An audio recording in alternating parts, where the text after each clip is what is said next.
তো প্রথমে ঘর্ষণ বল কি দেখো, একটি বস্তু যখন অন্য একটি বস্তুর সংস্পর্শে চলতে চেষ্টা করে কিংবা চলতে থাকে তখন প্রযুক্ত বলের বিপরীতে যে বাধাদানকারী বলের উৎপত্তি হয় তাকে কি বলে? ঘর্ষণ বল বলে, হ্যাঁ, বা ফ্রিকশন ফোর্স বলে। তো যেই কথাটাই যে সংজ্ঞাতে আমরা বললাম এটি আমরা এই জায়গায় একটু প্র্যাকটিক্যালি প্রয়োগ করে দেখি। এই বস্তুটার উপর অন্য একটা বস্তু দেখতেছো, কেউ একজন প্রযুক্ত করে এই বস্তুটাকে গতিশীল করার চেষ্টা করতেছে। তার মানে এই বস্তুটাকে কেউ একজন এভাবে টান দিয়ে নিয়ে যাচ্ছে। তা এই দিকে যদি এটাকে টান দিয়ে নিয়ে যায় তাহলে এই পৃষ্ঠটার সাথে কি এই বস্তুটার একটা সংঘর্ষ হবে না? এই সংঘর্ষের কারণে এখানে একটা ঘর্ষণ বল তৈরি হবে বা বল তৈরি হবে, যেটাকে আমরা ঘর্ষণ বল বা ফ্রিকশন ফোর্স বলবো।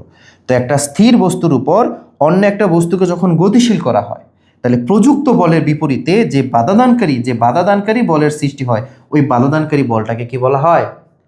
ফ্রিকশন ফোর্স বা ঘর্ষণ বল বলা হয়। এটার ক্ষেত্রে বলি, যখন চাকাটা ঘুরতে থাকে অবশ্যই চাকা গতিশীল আর রাস্তা স্থিতিশীল। তাহলে স্থির বস্তুর সাপেক্ষে গতিশীল বস্তু যখন ঘুরে রাস্তার সাথে অবশ্যই এই চাকার টায়ারের কি হয়? সংঘর্ষ হয়। তাহলে চাকাটা ঘুরতেছে প্রযুক্ত বল, যে সংঘর্ষ হচ্ছে উপরের দিকে বা রাস্তা কর্তৃক যেই সংঘর্ষ বা প্রতিক্রিয়া বল পাচ্ছে, সে বাধাদানকারী বল পাচ্ছে, বাধাদানকারী বলটাকে আমরা কি বলবো? ফ্রিকশন ফোর্স বা কি বলবো? ঘর্ষণ বল বলবো। ঠিক আছে। তারপরে দেখো ঘর্ষণ বল প্রধানত কয় প্রকার? 4 প্রকার। নাম্বার 1 স্ট্যাটিক ফ্রিকশন বা কি স্থিতি ঘর্ষণ, 2 নাম্বার স্লাইডিং ফ্রিকশন বা কি গতি ঘর্ষণ, 3 নাম্বার রোলিং ফ্রিকশন বা আবর্ত ঘর্ষণ, 4 নাম্বার ফ্লুইড ফ্রিকশন বা প্রবাহী ঘর্ষণ। এখন এই 4টা ঘর্ষণকে আমরা স্পেসিফিকলি আলাদা আলাদা করে জানার চেষ্টা করব। প্রথমে আসো স্থিতি ঘর্ষণটা কি সেটা জানি। দুইটি তলের একটি অপরটির সাপেক্ষে স্থির অবস্থায় যে ঘর্ষণ বল উৎপন্ন হয় তাকে কি বলে? স্থিতি ঘর্ষণ বলে। ধরো এটাও স্থির, এটাও স্থির, যদিও এখানে গতিশীল দেখাচ্ছে কিন্তু এখানে একটু মিস্টেক আছে। তুমি চিন্তা করবা এটাও স্থির, এটাও স্থির। তাহলে স্থিতিশীল বস্তুর সাথে আরেকটা স্থিতিশীল বস্তু যখন লেগে থাকে তখন স্থিতিশীল বস্তুরা তো তার ওজন বল দিয়ে নিচের দিকে কাজ করতেছে এবং নিচের স্থিতিশীল বস্তুরা তাকে আবার প্রতিক্রিয়া বল দিয়ে উপরের দিকে ধরে রাখতেছে। তো এইখানে যে সংঘর্ষটা হয় এটা হচ্ছে কি? স্থিতি ঘর্ষণ। ঠিক আছে। যেমনটা ধরো এখানে একটা টেবিলের উপর একটা বই রাখা আছে, তাহলে বইয়ের ওজন বলটা নিচের দিকে কাজ করতেছে, যেটাকে আমরা ক্রিয়া বলতে পারি। আর নিচের পৃষ্ঠটাও তাকে কিন্তু উপরের দিকে একটা বল দিয়ে ধরে রাখতেছে, যেটাকে আমরা প্রতিক্রিয়া বলতে পারি। ঠিক আছে।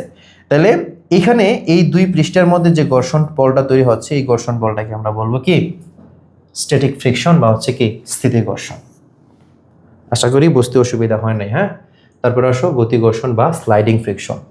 একটি বস্তুর সাপেক্ষে অন্য একটি বস্তু চলমান থাকলে বা থাকে যখন তখন যে ঘর্ষণ সৃষ্টি হয় সেটাকে কি বলে? গতি ঘর্ষণ বলে। তাহলে এই যে তখন এটাকে কি করে? ওইদিকে ধরো কেউ টানতেছে, হ্যাঁ, ওইদিকে টানতেছে, তাহলে এইদিকে প্রযুক্ত বল দিয়ে ওটাকে টানা হচ্ছে।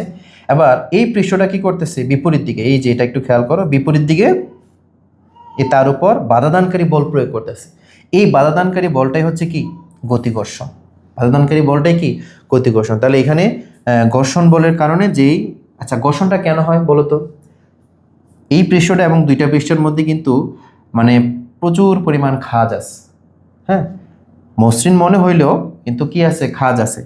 তো খাঁজ থাকলে যে খাঁজটাকে দেখো এখানে ম্যাগনিফাইং করে একদম বড় করে জুম করে দেখানো হয়েছে খাঁজগুলো। তো মূলত একটা পৃষ্ঠের সাথে আরেকটা পৃষ্ঠের খাঁজের মধ্যে যখন পড়ে যায় তখন কিন্তু এই ঘর্ষণ বলটা বা বাধাদানকারী বলটা তৈরি হয় এবং বাধাদানকারী বলটা হইলেই কিন্তু এখানে ঘর্ষণ বলের বা গতি ঘর্ষণ বলের সৃষ্টি হয়।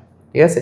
আর নিচের পৃষ্ঠটা যত মসৃণ হবে, খাঁজ যত কম হবে, প্রযুক্ত বলটা তত বেশি কার্যকর হবে।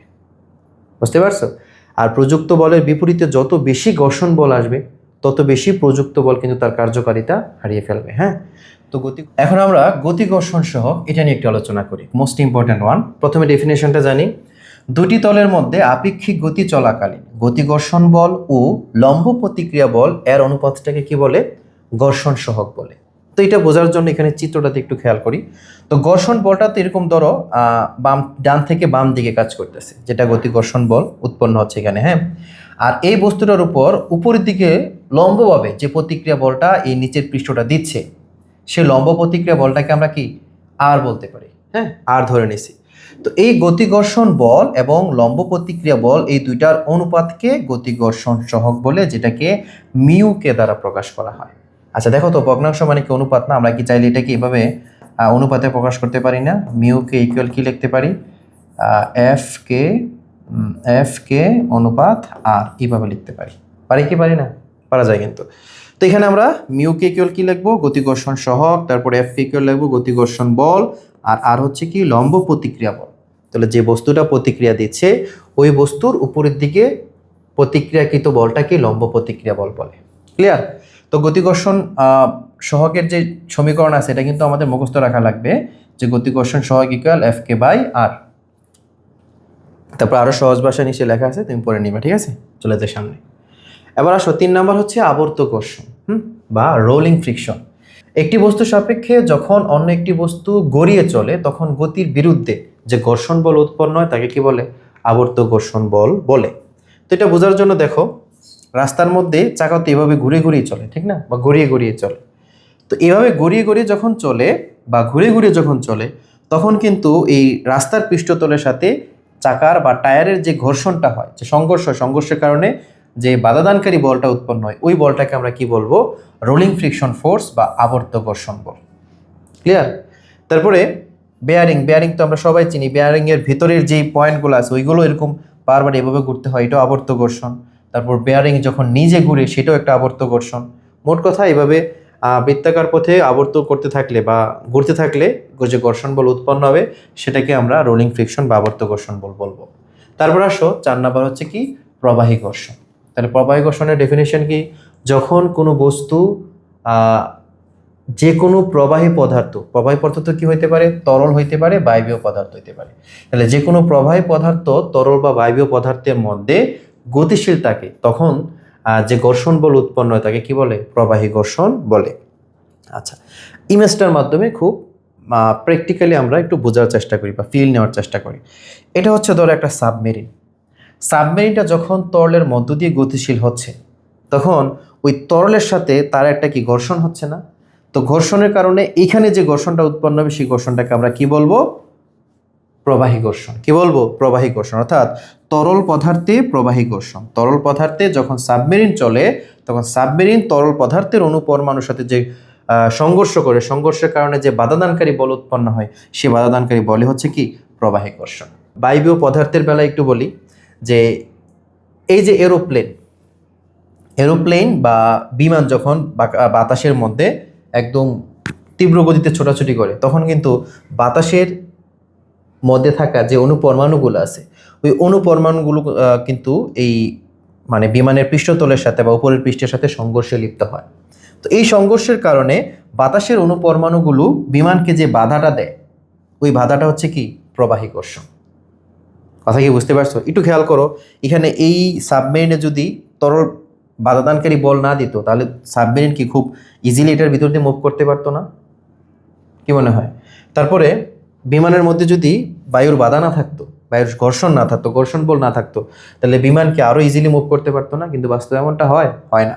অর্থাৎ যে কোনো তরল পদার্থের মধ্যে, যে কোনো বায়বীয় পদার্থের মধ্যে অন্য একটা বস্তু গতিশীল হলে ওই প্রবাহী বা তরল পদার্থ বা বায়বীয় পদার্থ তাকে একটা বাধাদানকারী বল দিবেই। তাহলে এই বাধাদানকারী বলটাকে আমরা কি বলবো? প্রবাহী ঘর্ষণ বা ফ্লুইড ফ্রিকশন। তাহলে মোটামুটি আমাদের 4টা ঘর্ষণ বল আমাদের ক্লিয়ার হয়ে গেল।